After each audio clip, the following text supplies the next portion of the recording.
will be the fiscal impact or the impact on the debt track, government debt track from this? Do you foresee? Well, that's yet to be determined, but if there is any, it'll be fairly minor.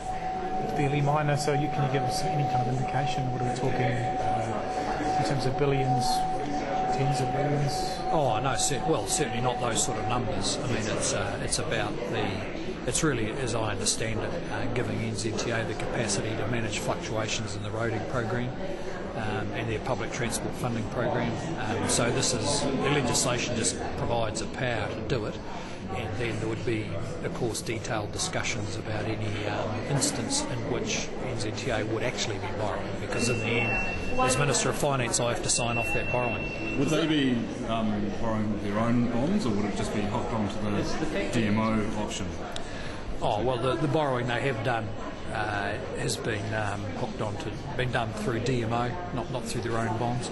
But look, if they were going to go into any extensive borrowing, there would have to be a pretty deep consideration of all the incentives and costs that go with that, and no one's really contemplating extensive borrowing. So does that imply that over infrastructure bonds or anything, roading bonds? Well, look, if that was to be the case, it would be well down the track. That's not something we're contemplating at the moment.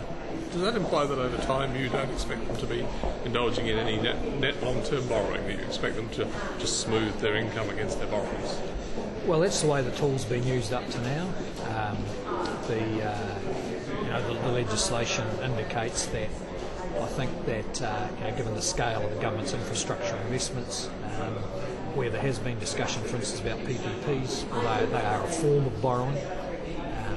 So look, that kind of discussion would be as well ahead of us, I think.